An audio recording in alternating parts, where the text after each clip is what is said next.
Hello students, FASTag pharmacy में आपका स्वागत है। आज हम ह्यूमन एनाटॉमी एंड फिजियोलॉजी में यूनिट नंबर 8 का लेक्चर नंबर 2 लेकर आए हैं। इसके पहले हम लोगों ने इसका लेक्चर नंबर 1 पढ़ा था। अगर आपने उस वीडियो को ना देखा हो तो उस वीडियो को हमारे प्लेलिस्ट पे जाकर के जरूर से देख लीजिएगा, क्योंकि उसके आगे का ही हमारा ये लेक्चर नंबर 2 होगा, जिसको हम कंटिन्यू करेंगे। इसमें हम क्या करेंगे, रेस्पिरेटरी सिस्टम के बारे में पढ़ेंगे। इसमें आज हम regulation and mechanism of the respiration पढ़ेंगे और साथ में रेस्पिरेटरी वॉल्यूम एंड कैपेसिटी की डिफिनेशन के बारे में जानेंगे। ठीक है, शुरू करते हैं हम लोग इसके आगे। Regulation and mechanism of respiration की बात करें तो मैकेनिज्म ऑफ रेस्पिरेशन क्या होता है? Respiration is process of breathing of in oxygen and breathing out carbon dioxide involving both external and internal respiration. इसका जो मेन प्रोसेस होता है ये ब्रीथिंग का होता है। ठीक है, सांस लेने का। सबको मैंने लास्ट लेक्चर में बताया था, लेक्चर नंबर 1 में, कि रेस्पिरेशन क्या होता है। ब्रीथिंग की प्रोसेस होती है जिसमें हम लोग ऑक्सीजन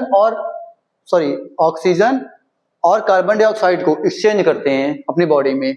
इसमें क्या होगा, इंटरनल और एक्सटर्नल रेस्पिरेशन दोनों इंक्लूड रहेंगे। ठीक है, तो पहले जानते हैं हम लोग एक्सटर्नल रेस्पिरेशन के बारे में। तो इसकी डेफिनेशन होगी exchange of gases between the alveoli of lung and blood in the pulmonary capillary. Pulmonary capillary blood में जो पल्मोनरी कैपिलरी होगी उसमें और एल्वेली ऑफ लंग के बीच में जो गैसेस का एक्सचेंज होता है, ठीक है, वो होता है हमारा एक्सटर्नल रेस्पिरेशन। प्रोसेस की बात करें अगर हम लोग, तो प्रोसेस क्या होगा इसका हमारा, ये पहला आएगा इनहेलेशन। ये diaphragm contract and move downward, intercostal muscles contract होगा और एक्सपेंड करेगा ये थोरैसिक कैविटी को। ठीक है, आएगा हमारा air movement. Atmospheric air enter lung due to negative pressure. जो एटमॉस्फेरिक एयर होगा वो एंटर करेगा लंग में, जब कब होगा, नेगेटिव प्रेशर होगा उस पे। ठीक है,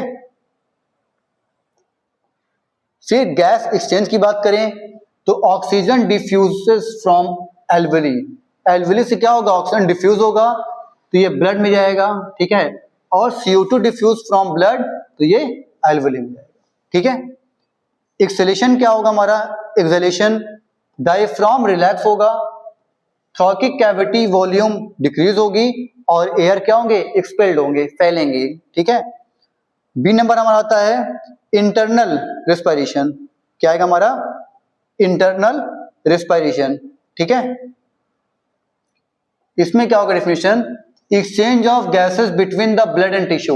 इसमें ब्लड और टिश्यू के बीच में गैसेस का एक्सचेंजेस होगा। ठीक है, प्रोसेस की बात करें तो oxygen diffuse from blood tissue cell, CO2 diffuse from tissue, so वो ब्लड। ठीक है, से आता है सेलुलर रेस्पिरेशन। डेफिनेशन क्या होगा, oxygen utilization by cell to produce energy ATP from glucose. Glucose से ग्लूकोज क्या करेगा, ATP को प्रोड्यूस करेगा, मतलब कि उसकी एनर्जी यूटिलाइज करेगा सेल के थ्रू। इक्वेशन क्या होगा, देखो ग्लूकोज है हमारा, क्या हमारा ये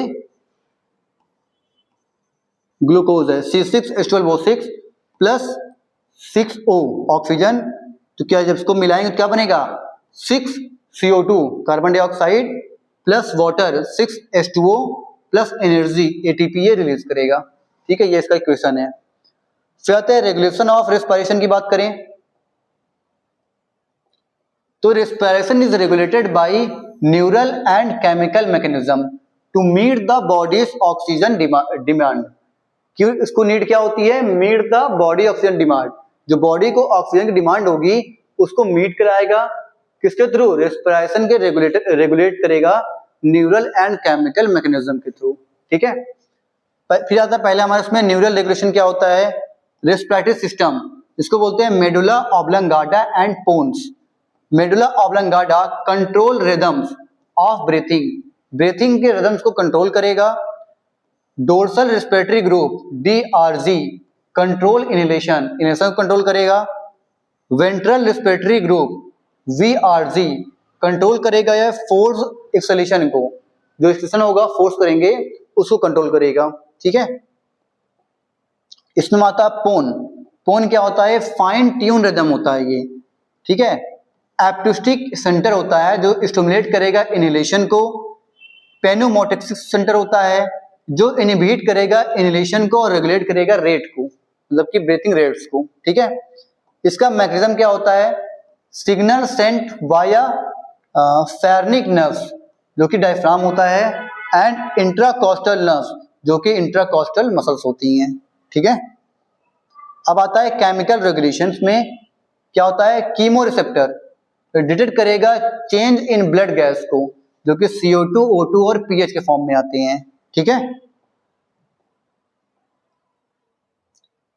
सेंट्रल कीमो रिसेप्टर ये क्या होता है, medulla sensitive to O2 via hydrogen contraction in CSF में। पेरिफेरल कीमो रिसेप्टर क्या होता है, carotid and the aortic bodies sensitive to O2 CO2 hydrogen in blood. Blood में क्या करेगा, कार्बन डाइऑक्साइड, ऑक्सीजन और हाइड्रोजन को ये सेंसिटिव बना के रखेगा और कैरोटिड एंड एरोटिक बॉडीज को बना के रखेगा, ठीक है। आता है रोल ऑफ CO2 को, तो हाई CO2 इंक्रीज करेगा हाइड्रोजन को, स्टिमुलेट करेगा रेस्पिरेटरी सेंटर को, उसके बाद इंक्रीज करेगा rate of death of breathing, मतलब ब्रीथिंग की रेट को इंक्रीज करेगा। Primary regulation of respiration is healthy individual.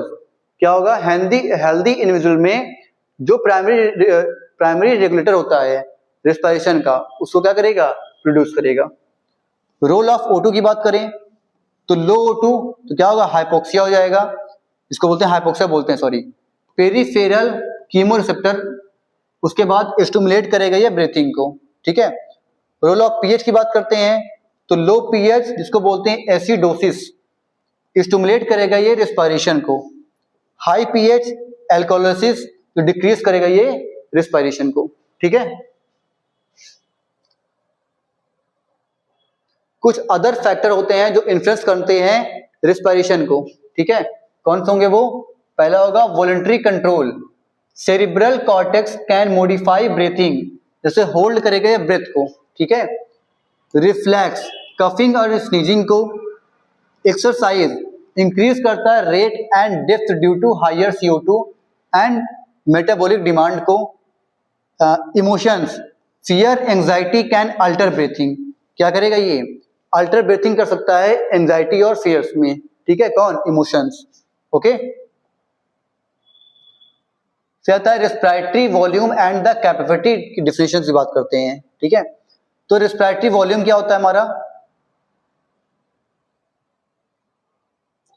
Respiratory volume are those amount of air that move in and out of the lung, जो क्या करेगा, move करेगा इन अंदर की ओर और आउट होगा बाहर की ओर लंग में ड्यूरिंग डिफरेंट फेज में, किसके, वो भी ब्रीथिंग के। These are measured using a spirometer, जिसमें हम स्पायरोमीटर का यूज करके हम लोग इसको मेजर करते हैं, ठीक है।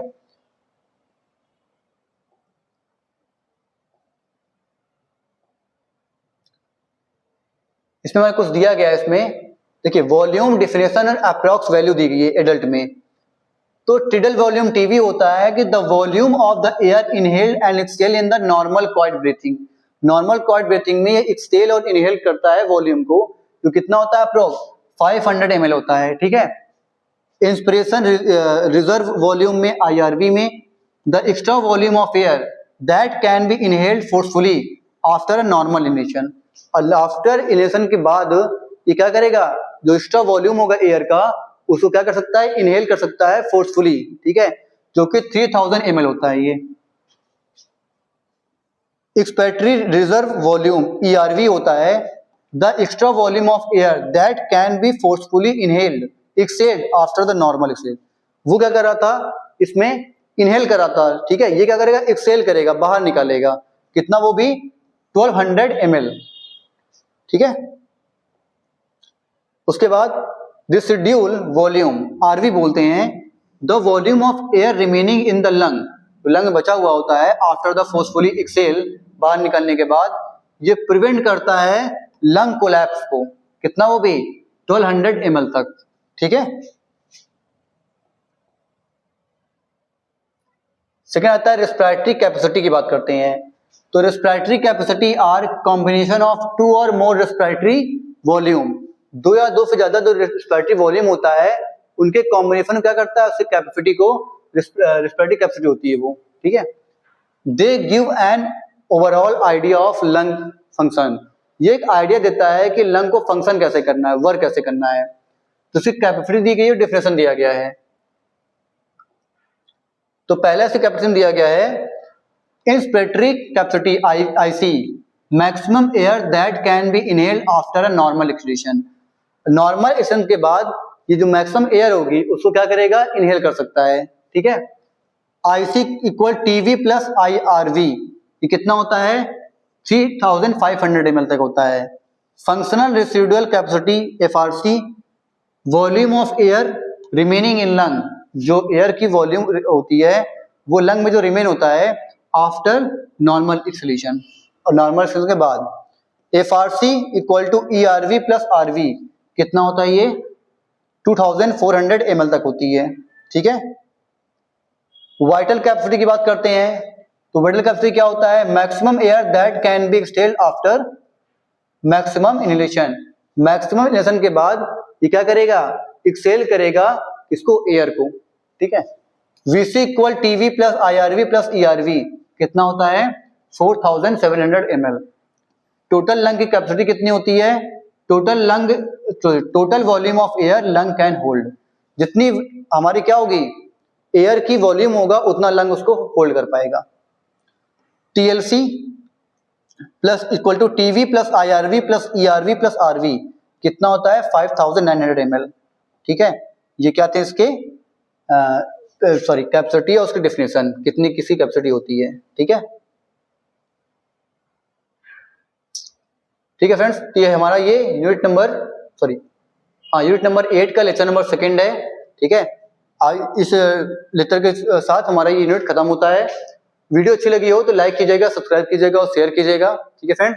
मिलते हैं नेक्स्ट वीडियो में लेकर यूनिट नंबर 9 को, तब तक जय हिंद, जय भारत।